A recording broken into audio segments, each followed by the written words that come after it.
Seema's best किचनमध्ये आज आपण बनवतोय मस्त टेस्टी तोंडात टाकताच विरघळणारा अगदी माव्या खव्यासारखा हा गाजरचा हलवा। तर खूप सोपी रेसिपी आहे। इथे मी खवा वापरणार नाही किंवा मिल्क पावडरचाही वापर करणार नाही। चला मग पुढे मी तुम्हाला दाखवते। तर इथे मी गाजर घेतलेले आहे। तर आपल्याला अशा पद्धतीची ही गाजर घ्यायची आहेत, एकदम लाल असतात गुलाबी कलरमध्ये। तर दोन्ही बाजूचे मी कट करून घेतलेले आहेत। आता आपण साल काढून घेऊया। तर आता साल काढून झाल्यानंतर इथे आपण किसणीने किसून घेणार आहोत। तर मध्ये जो पिवसर भाग असतो तो घ्यायचा नाही, फक्त वरचा जो असतो गुलाबी कलर तो आपल्याला इथे किसून घ्यायचा आहे। तर अशा पद्धतीने इथे मी किसून घेतलेला आहे गाजर सर्व, आणि जे मधला पिवळा भाग जो असतो कडक तो घ्यायचा नाही, तो काढून टाकायचा आहे। तर आता आपण गाजरचा हलवा बनवायला सुरुवात करूया। तर इथे मी कढईमध्ये तूप घातलेलं आहे। तूप घातल्यानंतर इथे आपण नंतर घालणार आहोत किसून घेतलेले गाजर। तर गाजर आपल्याला आता या तुपामध्ये चांगलं परतून घ्यायचं आहे। एक 2 ते 3 मिनिटे चांगलं आपल्याला परतून घ्यायचं आहे। गाजराचा थोडासा कलर चेंज झाला की यामध्ये आपण दूध घालणार आहोत। तर आता अशा पद्धतीने इथे गाजर मी परतून घेते। तर खूप छान चविष्ट आपला हा हलवा होणार आहे, अगदी तोंडात टाकताच विरघळणारा। तर इथे मी खवा किंवा मिल्क पावडर बिलकुल काही वापरणार नाही, तरीसुद्धा मस्त अशी खव्यासारखी टेस्ट येणार आहे। तर बघू शकता इथे गाजराचा कलरही चेंज झालेला आहे। तर यामध्ये आता मी दूध घातलेलं आहे। तर अर्धा लिटर मी इथे दूध घेतलेलं आहे। अर्धा किलो गाजर घेतलेली होती, तर हे परफेक्ट प्रमाण आहे। तर अर्धा लिटरमध्ये दुधामध्ये आपण हे गाजरचा हलवा शिजवून घेणार आहोत। तर चांगलं आपल्याला हे शिजवून घ्यायचं आहे, म्हणजे दाटसरपणा छान क्रीमीसारखं टेक्स्चर येते या दुधाने। आता इथे उकळी आलेली आहे आणि गाजराचा किस पण छान शिजत आहे। तर कलरही चेंज झालेला आहे गाजराच्या किसचा।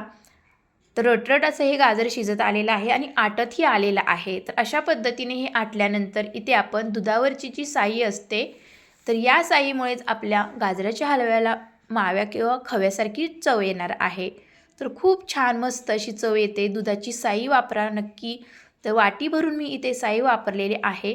तर दूध आटल्यानंतरच आपल्याला वरतून साई घालायची आहे।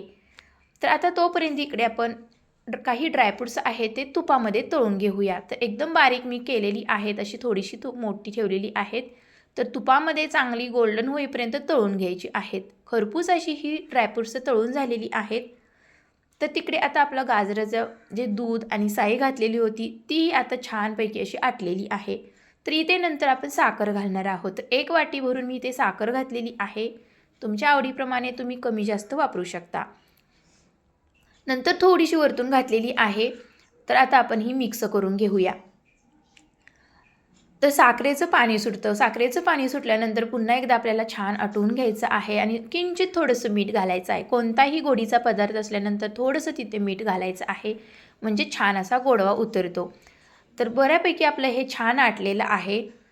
तर कलरही किती मस्त आलेला आहे हलव्याचा, आणि एकदम रवाळ दाणेदार असा हा आपला हलवा तयार होत आलेला आहे। तर इथे दूध पूर्ण आटलेलं आहे आणि तर अशा पद्धतीचीच आपल्याला ही कन्सिस्टन्सी ठेवायची आहे। थंड झाल्यानंतर पूर्ण तो कोरडा होतो हलवा। तर इथे आपलं मस्त असं हे पूर्ण आटलेलं आहे। तर यामध्ये तुमच्या आवडीप्रमाणे तुम्ही फ्लेवर घालू शकता। तर इथे इलायची पूड घालायची आहे। नंतर इथे ड्रायफ्रूट्स तळलेले घालायचे आहेत। तर इथे मी काजू बदाम आणि इथे मी पंपकिनच्या बिया घातलेल्या आहेत। तुमच्या आवडीप्रमाणे तुम्ही कोणतेही ड्रायफ्रूट्स घालू शकता किंवा मनुकेही घालू शकता। ड्रायफ्रूट्स चांगले मिक्स करून झाल्यानंतर इथे मी घालत आहे वेलची पूड थोडीशी घातलेली आहे, पण व्हिडिओ तो माझा बंद होता त्यामुळे तुम्हाला दाखवू शकले नाही। नंतर इथे मी जायफळ घालत आहे। थोडंसं अगदी आपल्याला जायफळ घालायचं आहे, जास्त घालू नका। तर जायफळ घालून झाल्यानंतर आपण पुन्हा एकदा मिक्स करून घेऊया। तर मस्त असा आपला रवाळ दाणेदार हा हलवा छान झालेला आहे। ना इथे खवा ना इथे मावा किंवा मी इथे मिल्क पावडर वापरलेली नाही, तरीही आपला मस्त असा रवाळ दाणेदार आपला माव्यासारखा गाजरचा हलवा तयार झालेला आहे। तर खूप छान टेक्स्चर आलेला आहे, अगदी साध्या आणि सोप्या पद्धतीने। वरतून थोडंसं स्प्रिंकल करूया ड्रायफ्रूट्सने गार्निशिंग, आणि तुपाचं प्रमाण जरा जास्त घालायचं आहे। तुपाशिवाय गाजरचा हलवा चांगला लागत नाही, म्हणून इथे मी तुपाचं प्रमाण जास्त। पहिल्यांदाच मी छान असा चरचरीत कलर चेंज होईपर्यंत गाजरचा किस भाजलेला होता। अशा पद्धतीने ही मी झटपट बनणारी रेसिपी गाजर हलव्याची तुमच्यासोबत मी शेअर केलेली आहे। आणि थंडीच्या दिवसामध्ये अशा पद्धतीची ही गाजर लाल म्हणजे गुलाबी कलरमध्ये भरपूर प्रमाणामध्ये येतात. आणि गाजरचा हलवा नक्की ट्राय करा. ही रेसिपी कशी वाटली, आवडल्यास लाईक शेअर आणि सबस्क्राईब करायला विसरू नका. थँक्यू.